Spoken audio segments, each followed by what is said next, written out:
আমার চ্যানেলের পক্ষ থেকে অষ্টম শ্রেণীর ছাত্রছাত্রীদের জানাই অভিনন্দন।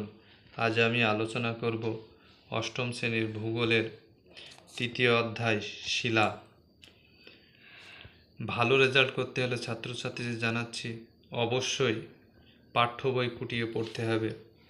পাঠ্য বই না পড়লে কোনোদিন ভালো রেজাল্ট হয় না। তাহলে বেশি দেরি না করে শুরু করা যাক। তার আগে জানাচ্ছি যে আমার এই চ্যানেলটি অবশ্যই সাবস্ক্রাইব, শেয়ার ও লাইক করে দিও পরবর্তী ভিডিও পাওয়ার জন্য, এবং ভিডিওটি কেমন হলো অবশ্যই কমেন্ট করে জানাবে।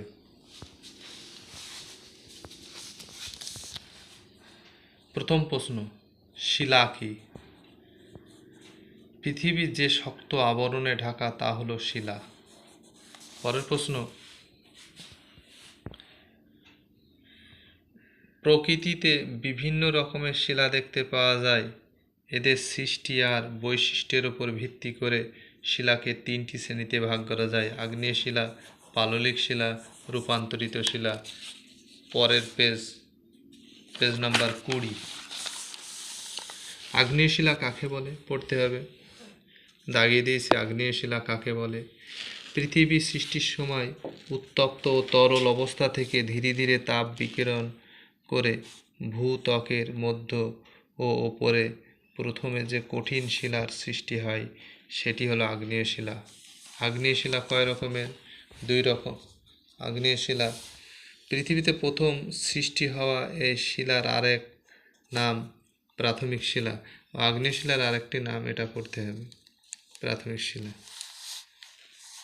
আগ্নেয় শিলা দুই রকমের। উৎপত্তি অনুসারে আগ্নেয় শিলা কয় রকমের? দুই রকমের। কি কি? নিঃসারী আগ্নেয় শিলা। নিঃসারী আগ্নেয় শিলা কাকে বলে? এখান থেকে এই পর্যন্ত পড়তে হবে। উদাহরণ পড়তে হবে ব্যাসল্ট। তারপর উদ্বেদী আগ্নেয় শিলা কাকে বলে? এখান থেকে পর্যন্ত আমি দাগিয়ে দিয়েছি। উদ্বেদী আগ্নেয় শিলাটাও পড়তে হবে। উদাহরণ গ্রানাইট, ডোলেরাইট। উদ্বেদী আগ্নেয় শিলা আবার দুই রকম ভাগে ভাগ করা যায়। উপপাতালিক শিলা। উপপাতালিক কাকে বলে? ম্যাগমা ভূ অভ্যন্তর থেকে এ পর্যন্ত পড়তে হবে। উদাহরণ ডোলেরাইট। আর পাতালিক শিলা কাকে বলে? এই ম্যাগমা থেকে এই পাতালিক এ পর্যন্ত পড়তে হবে। উদাহরণ পড়তে হবে গ্রানাইট। এখানে আগ্নেয় শিলার বিশেষত্ব বা বৈশিষ্ট্য গুরুত্ব পড়তে হবে, ইম্পর্টেন্ট প্রশ্ন।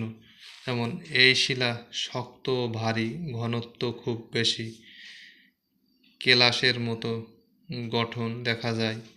এখানে আরও রয়েছে, সবকটাই পড়তে হবে, ভালো করে পড়ে নেবে। পরের প্রশ্ন, পেজ নম্বর 21। পেজ নম্বর 21-এ পাললিক শিলা কাকে বলে? এখান থেকে পর্যন্ত পাললিক শিলা কাকে বলে, পাললিক শিলা বিশেষত্ব বা গুরুত্ব। এই শিলা পাললিক শিলা কাকে বলে এটা পড়ে উদাহরণগুলো পড়বে। এই যে চুনা পাথর, বেলে পাথর, কাদা পাথর। পাললিক শিলার বিশেষত্ব বা গুরুত্ব এখানে দেওয়া আছে, সবগুলো পড়ে নেবে।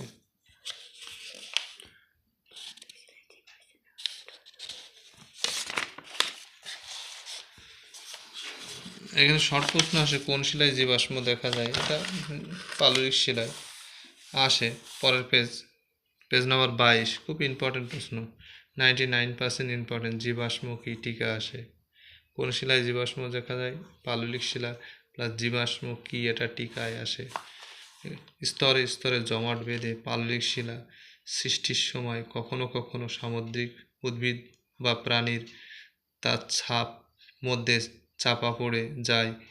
পরে পাললিক শিলার মধ্যে ওই উদ্ভিদ বা প্রাণীর দেহে প্রস্তরীভূত হলে তাদের দেহাবশেষের ছাপ থেকে যায়, একে বলে জীবাশ্ম।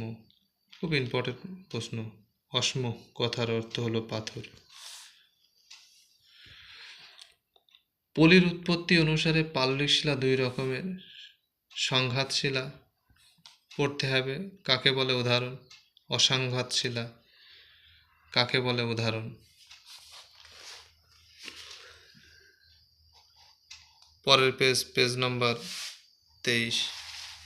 রূপান্তরিত শিলা কাকে বলে? রূপান্তরিত শিলা কাকে বলে পড়বে। রূপান্তরিত শিলার উদাহরণ পড়বে। রূপান্তরিত শিলা কাকে বলে? রূপান্তরিত শিলার উদাহরণ। খুব ইম্পর্টেন্ট প্রশ্ন, এগুলো পড়তে হবে। রূপান্তরিত শিলার বিশেষত্ব বা বৈশিষ্ট্য এখানে দেওয়া আছে। রূপান্তরিত শিলার বিশেষত্ব বা বৈশিষ্ট্য, এই বৈশিষ্ট্যগুলো পড়বে। কিছু না হলেও 3-4টে পড়তেই হবে। এখানে কয়েকটি শর্ট প্রশ্ন খুব ইম্পর্টেন্ট রয়েছে, ভেরি ভেরি ইম্পর্টেন্ট, আসবে এর মধ্যে একটা। যেমন গ্রানাইটের রূপান্তরিত রূপের নাম কি নিস? ব্যাসল্টের রূপান্তরিত রূপের নাম অ্যাম্ফিবোলাইট। বেলে পাথরের রূপান্তরিত রূপ কোয়ার্টোজাইট। চুনাপাথরের মার্বেল, পিট-কয়লা, গ্রাফাইট, স্লেট। এইগুলোর মধ্যে একটা আসে, প্রতি বছর একটা আসে, খুব ইম্পর্টেন্ট প্রশ্ন, অবশ্যই পড়বে। ছাত্রছাত্রীদের জানানো হচ্ছে, মনোযোগ দিয়ে পড়বে। যেমন এখানে দেওয়া আছে চুনাপাথরের রূপান্তরিত রূপ, মার্বেল চুনাপাথরের রূপান্তরিত রূপ, স্লের রূপান্তরিত রূপ। পরেরটা হচ্ছে নিজ গ্রানাইটের রূপান্তরিত রূপ। খুব ইম্পর্টেন্ট প্রশ্নগুলো, শর্ট প্রশ্ন। শিলাচক্র কি? বট কোশ্চেন আসতে পারে। শিলাচক্র সুন্দর করে বোঝানো আছে এখানে, এখান থেকে এ পর্যন্ত। পরের পেজ 23, 24 ও 25 পেজ এই পর্যন্ত পড়বে বট কোশ্চেনটা। আমি আর আলোচনা করছি না, আলোচনা করলে অনেক ভিডিওটা বড় হয়ে যাবে। খুব শর্টে বোঝানোর চেষ্টা করছি। ছোটনাগপুর ইম্পর্টেন্ট প্রশ্ন একটা। ছোটনাগপুর মালভূমি, ছোটনাগপুর অঞ্চল প্রধানত কোন শিলা দ্বারা গঠিত? ছোটনাগপুর অঞ্চল গ্রানাইট শিলা দ্বারা গঠিত। আমি আগে একটা শর্ট এড়িয়ে এসেছি যে রেল লাইনে পাথর কোন শিলা দ্বারা গঠিত? ব্যাসল্ট শিলা। এখানে এই প্রশ্নটা ইম্পর্টেন্ট, ছোটনাগপুর অঞ্চল গ্রানাইট শিলা দ্বারা গঠিত। আর এই দাক্ষিণাত্যের মালভূমি ডেকান ট্রাপ এর অংশ, এই অঞ্চল ব্যাসল্ট জাতীয় ক্ষারকীয় শিলা দ্বারা গঠিত। ডেকান ট্রাপ মালভূমি ব্যাসল্ট ক্ষারকীয় শিলা দ্বারা গঠিত। এখানকার ভূমিরূপ অনেকটা চ্যাপ্টা আকারের। পরে দেখো এখানে একটা প্রশ্ন রয়েছে, খনিজ পদার্থ কি? শিলা মধ্যস্থ কেলাসিত নির্দিষ্ট রাসায়নিক সংযুক্তি বিশিষ্ট নির্দিষ্ট পারমাণবিক গঠনযুক্ত মৌলিক বা যৌগিক পদার্থই হলো খনিজ। তারা এখানে জিপসাম কি? বেশ নরম হালকা হলুদ রঙের খনিজ। জিপসাম ক্যালসিয়াম সালফেটের জলযুক্ত কেলাস।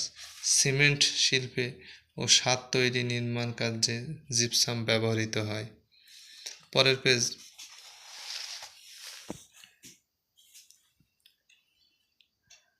ভারতের খনিজ ভাণ্ডার বলে ছোটনাগপুর মালভূমিকে। এখানে এই ছকটা আমি এই ডান দিক ও বাম দিক মেলানো এটা করে দিচ্ছি। চুনা পাথর দাগানো আছে, ভালো করে দেখে নাও।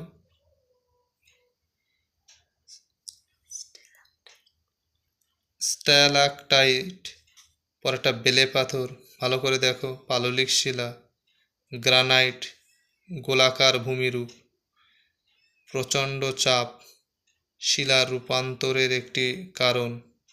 ব্যাসল্ট চ্যাপ্টা ভূমিরূপ, মার্বেল রূপান্তরিত শিলা, পটাশিয়াম অর্থোক্লেজ ফেল্ডসপার, ক্যালসিয়াম সালফেট, জিপসাম।